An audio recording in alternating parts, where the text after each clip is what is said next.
네, 반갑습니다. 슈퍼리치입니다. 자, 이번 영상에서는 현대차에 대해서 분석을 해드릴 건데요. 자, 현대차 일단은 우리가 좀 길게 볼 필요성이 분명히 있다라고 말씀을 드리고 싶고, 우리가 일희일비 할 필요가 없어요, 여러분들. 지금 당장에 뭐 상승이 나왔다라고 하는 부분, 그리고 그 전에 좀 하락이 나왔다라고 하는 부분에 있어서 우리가 좀 단기적인 트레이딩보다도 좀 길게 볼 필요성이 있다라고 말씀을 드리고 싶고, 현대차가 앞으로 왜 올라갈 수 있는지 여부에 대해서도 다시 한번 분석을 해드릴 테니까 여러분들 구독이랑 좋아요 눌러주시고 영상은 다 끝까지 확인을 해 주시기 바랍니다.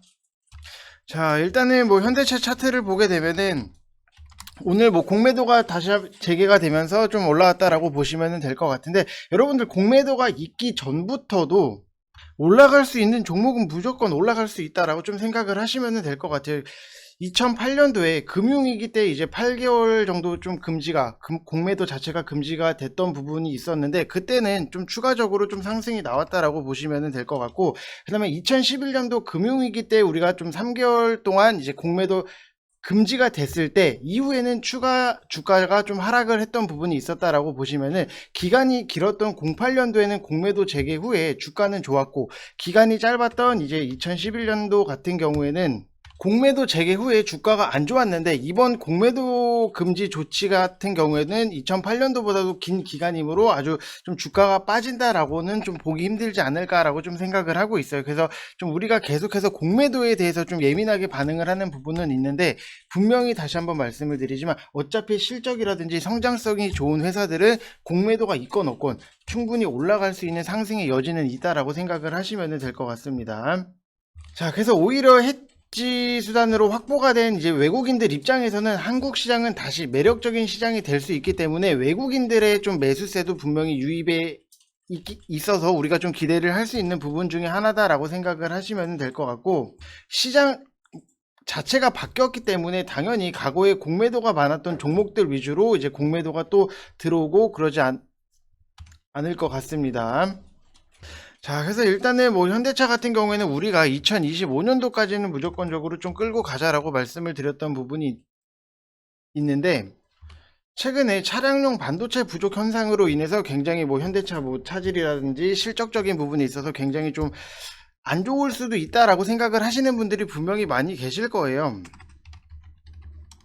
자, 근데 우리가 여기서 생각을 해 봐야 되는 부분이, 이런 상황이 계속해서 좀 평생적으로 좀 지속이 될까라고를 우리가 좀 생각을 해 봐야 돼요. 이 반도체 부족 현상도 분명히 점차적으로 개선이 될 거고, 생산 라인도 정상화가 될 수 있다라고 보시면 될 것 같고, 내연기관 차량이 전부 전기차로 변경되는 데 있어서 오랜 시간이 걸리지만 결국에는 바뀔 수밖에 없다라고 생각을 하시면 될 것 같아요. 그래서 내연기관 차량 같은 경우에는 우리가 어떻게 보면은 굴뚝사업 중에 하나다라고 생각을 하시면 될 것 같은데, 전기차 같은 경우에는 신사업이라고 우리가 좀 생각을 하시고, 시간적인 부분이 걸리더라도 우리가 좀 현대차 같은 이런 좋은 종목들은 좀 계속해서 끌고 갈 필요성이 있다라고 말씀을 드리고 싶고, 오히려 빠지면은 여러분들 더 사시면 돼요. 좋은 종목이 빠진다라고 하면은 우리가 뭐 두려워할 게 없어요. 여러분들 그냥 빠지면 더 산다, 빠지면 더 산다, 이런 느낌으로 가셔서 최후에 길게 갖고 가서 우리가 좀 크게 먹고 나온다라고 생각을 하시면 될 것 같습니다. 자, 그래서 이렇게 100% 무료 텔레그램 채널을 열어놨기 때문에 이쪽 번호로 성함 쓰셔서 문자만 보내주시면은 저희가 바로 같이 텔레그램 채널에서 같이 좀 실시간으로 계속해서 뭐 추천주도 드리고 있고, 속보라든지 아카데미 형식으로 같이 공부를 하고 있는 부분이 있으니까 오셔가지고 좀 우리가 좀 주식 하시는 데 있어서 여러분들 조금이라도 도움이 되셨으면 좋겠다라고 말씀을 드리고 싶습니다.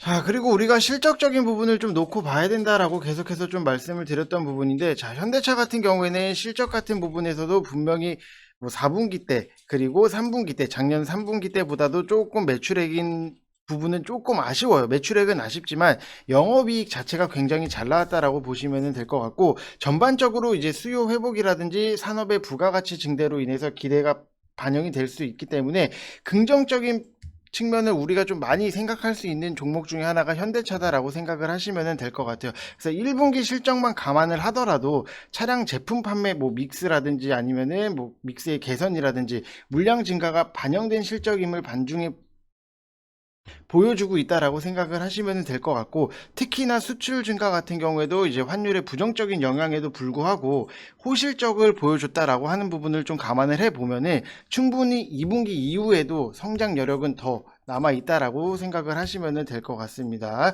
자, 그리고 또 자체적으로 이렇게 보게 되면은 우리가 인센티브 감소라든지 아니면 판매 단위당 뭐 스프레이드 증가 영향도 이제 지속적으로 좀 될 것으로 예상이 되는 부분이고, 뭐 미국 현대차가 미국 워싱턴 DC에서 도심 항공 모빌리티 사업을 위해서 2천억 규모의 현지 법인을 설립을 하고 이 미국 LA시랑 이제 협업 체계를 구축을 하고 사업 확장을 준비하고 있다라고 보시면은 대부분의 좀 긍정적인 이슈들이 분명히 많고 향후에도 다시 한번 올라갈 수 있는 여력은 충분히 남아 있다라고 생각을 하시면 될 것 같습니다. 자, 그래서 여러분들이 뭐 현대차뿐만이 아니라 똑같아요. 현대차나 뭐 기아차, 그 다음에 뭐 현대모비스, 그 다음에 뭐 만도, 이런 것들을 좀 여러분들이 현대차에만 국한이 되는 게 아니라, 만약에 나는 현대차가 좀 싫다라고 하시는 분들은 뭐 기아차를 대신 사셔도 상관은 없으신 거고, 아니면은 뭐 현대모비스, 현대모비스 같은 경우에 어차피 자동차 섹터들은 다 같이 움직이는 부분이 있기 때문에 우리가 섹터에서 좀 한 종목, 두 종목 이렇게만 보는 게 아니라 다양하게 좀 섹터별로 다 볼 필요성은 분명히 있다라고 다시 한번 좀 말씀을 드리고 싶습니다.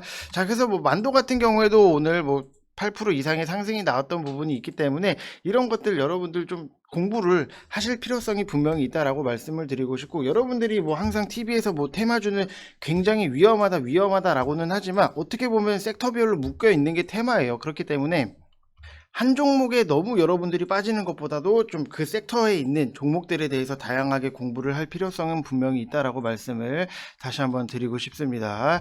자, 그래서 여러분들 100% 무료 텔레그램 채널을 열어놨으니까요. 여러분들 편안하게 오셔가지고 좀 공부를 하시면서 종목들에 대한 공부, 그리고 왜 우리가 이 종목을 봐야 되는지 이유, 이 회사가 어떤 회사인지 그런 것들을 좀 분명히 볼 필요성이 있다라고 말씀을 드리고 싶고, 자, 100% 무료이기 때문에 여러분들 이쪽 번호로 성함 쓰셔서 문자 보내주시면은 저희가 주소를 드릴 거예요. 자, 주소를 드릴 거니까 부담 갖지 마시고 편안하게 문자 보내주시면은 될 것 같습니다. 자, 그래서 여러분들 현대차 너무 우리가 좀 일희일비 할 필요성도 없고 분명히 우리가 최대한 끌고 갈 수 있는 만큼 끌고 간다라고 다시 한번 좀 말씀을 드리고 싶습니다. 자, 이번 영상은 여기서 마치겠고, 여러분들 항상 구독이랑 좋아요 눌러주시고 영상 끝까지 봐주신 분들 다시 한번 감사의 말씀 드리고 싶습니다. 이상 영상 마치겠습니다. 감사합니다.